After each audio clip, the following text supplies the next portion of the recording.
तो जब कल्याण सिंह जी ने कह दिया घुमक्कड़ भुलक्कड़ और पियक्कड़, तो हमने उनका उपयोग कर लिया। और उस उपयोग में सोनिया जी ने भी, प्रमोद तिवारी ने भी, जगदम्बिका पाल ने भी, सबने सहयोग किया। उस समय के फैक्टर, कल्याण फैक्टर नहीं आया। और आजम खान भी राजू भैया के साथ मंत्री जी, नगर विकास मंत्री, और राजू भैया स्वास्थ्य मंत्री जी। तो जब दूसरी बार मौका मिला तो हमने कहा इस मौके को हाथ से क्यों जाने दें, कल्याण सिंह जी का उपयोग हो जाए। और जानते हैं कल्याण सिंह और आजम खान में एक सामान्य बात क्या है?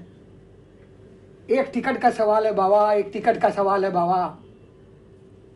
जयप्रदा के टिकट का सवाल है बाबा, जयप्रदा को टिकट काट दो, किसी को दो बाबा। ये आजम खान का था जी। और कल्याण सिंह जी का था एक टिकट का सवाल है बाबा, एक टिकट का सवाल है बाबा, किसी को टिकट दो, अशोक प्रधान को काट दो जी।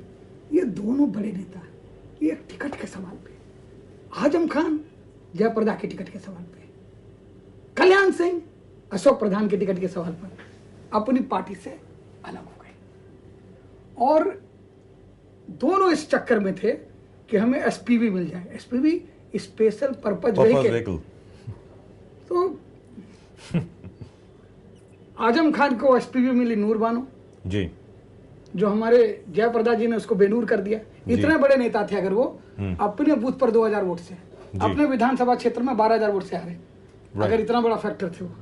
और इधर अशोक प्रधान को हराने के लिए उद्यत थे, आमादा थे आदरणीय कल्याण सिंह जी बाबूजी। उन्होंने अशोक प्रधान को हराने के लिए एक एसपीवी चुनी। उस एसपीवी का नाम क्या था? समाजवादी पार्टी। हम जीत गए, अशोक प्रधान हार गया।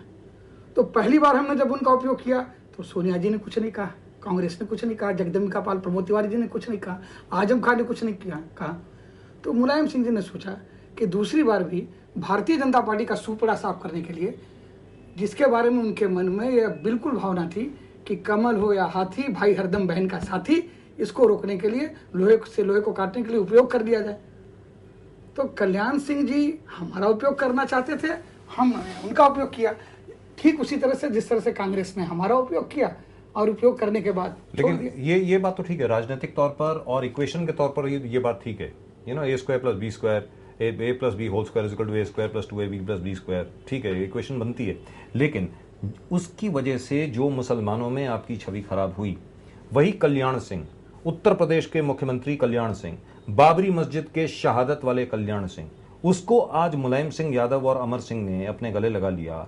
इसको लेकर के जो अल्पसंख्यक यानी मुसलमान आपके खिलाफ हुए हैं, उनको आप दोबारा कैसे कन्विंस करेंगे कि वही मुलायम सिंह यादव हैं जिन्होंने बाबरी मस्जिद को बचाया? वही मुलायम सिंह यादव हैं जो चिल्ला चिल्ला के कह रहे हैं कि भागलपुर राइट्स के जितने भी गिल्टी पार्टीज हैं उनको जेल होनी चाहिए। वही अमर सिंह जो आज भी चिल्ला चिल्ला के कह रहे हैं कि श्री कृष्ण कमीशन रिपोर्ट की जो रिकमेंडेशंस हैं वो इंप्लीमेंट होनी चाहिए। वो आप कैसे करेंगे? बिल्कुल राजू जी, आप सही कह रहे हैं। कल्याण सिंह और मुलायम सिंह नदी के दो किनारे जी, साथ चले तो लेकिन मिले नहीं। जैसे नदी के दो किनारे होते हैं ना जी, चलते साथ हैं लेकिन कभी मिलते नहीं। एक किनारे पर अकेले मुलायम सिंह खड़ा है और दूसरे किनारे पर जहाँ कल्याण सिंह उनके साथ कांग्रेस है, उमा भारती है जी, अडवाणी जी हैं और मुरली मनोहर जोशी हैं। और जो कल्याण सिंह जी का बयान है, आदरणीय कल्याण सिंह जी का बयान है कि 23 सीट हमारी वजह से जीती। जब वो नहीं थे तो हम 39 जीते जी, वो थे तो 23 जीते जी, मतलब 26 का नुकसान हुआ। और दूसरी बात जो कह रहे हैं, जब वो पूर्व मुख्यमंत्री के रूप में सारे दिन श्रम करके जीते तो 4 आई, और 2 दिन के कैंपेन में हमने मुंबई में 4 सीटें जीत ली जी। तो इसलिए यह कहना, हमने अपने दीर्घकालिक राजनीति के लिए बीजेपी को खत्म करने के लिए उनका उपयोग किया, और वो हमारा जैसे ही मिशन पूरा हो गया, मिशन इम्पॉसिबल जब पॉसिबल हो गया, तो कल्याण सिंह नहीं गए जी, हमने कर ली तौबा। आपने कर ली तौबा जी, हमने कर ली तौबा जी, मतलब आपने अपने उस वक्त के टॉम क्रूज को रिप्लेस कर दिया। बिल्कुल, वो हमारे टॉम क्रूज नहीं है। जिस तरह से वो हमें एसपी बना रहे थे, हम उन्हें बना रहे थे। हाँ, एक गलती हुई जी, उसका हमें एहसास है।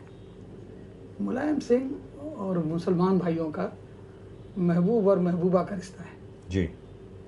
तो महबूब अपनी महबूबा को किसी दूसरे से हंसते हुए देखे तो उसको खलिश होती है, ये तो जरूर है जी।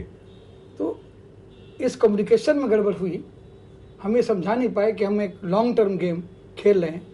हम अब देखिए ना कल्याण सिंह जी का हश्र क्या हुआ। But that is also perhaps because you were not here.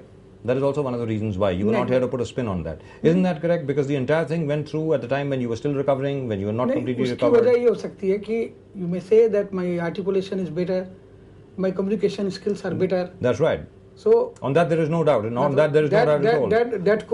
That could be one obvious reason, but intention cannot be doubted because ultimately what happened? सच्चे का बोलबाला और झूठे का मुकाला. Eventually कल्याण सिंह जी ने मुलायम सिंह जी को पता नहीं क्या क्या कह दिया, और हम उनका शुक्रिया अदा करते हैं. उन्होंने समय नहीं निकाला, फिर कहने लगे सौगंध राम की खाते हैं, मंदिर वहीं बनाएंगे जी. तो ये साबित हो गया है कि विचारों के नदी के दो किनारे हैं, और जो दो किनारे भले साथ साथ चलते दिखाई दें लेकिन कभी मिल नहीं सकते, जुदा जुदा रहेंगे. Right, at the moment with us, Mr. Amar Singh, the irrepressible Mr. Amar Singh, and you can never win in an argument with this man, by the way. So I will not even try. But do keep sending in your SMSs. Type out RKB, type out your name, type out the name of the city that you're watching us in, and send in your questions on 5888877. At the moment with us, Mr. Amar Singh. That's right. Amar Singh जी, जहाँ तक कि जो मुंबई में हुआ, मैं उसके बारे में I'll just talk to you about that. Abu Asim Azmi साहब हिंदी में शपथ ग्रहण करने के लिए उठे.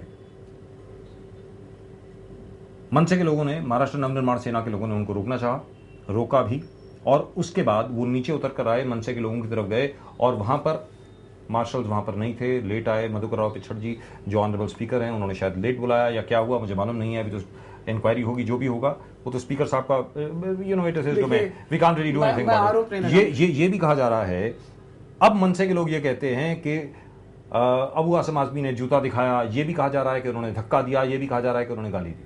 लेकिन इतना जरूर है कि एक आदमी हिंदी में शपथ लेना चाहता है, उसको रोका गया. ऐसा राजीव जी वहां पर कैमरा होता है जी. अगर अबू आसिम आज़मी ने जूता दिखाया हो जी तो कैमरे के रिकॉर्ड में होगा. राइट. अगर उसने अभद्रता की हो तो कैमरे में रिकॉर्ड होगा. तो अबू आसिम आज़मी को भी माफ मत करिए, उन्हें सजा दीजिए.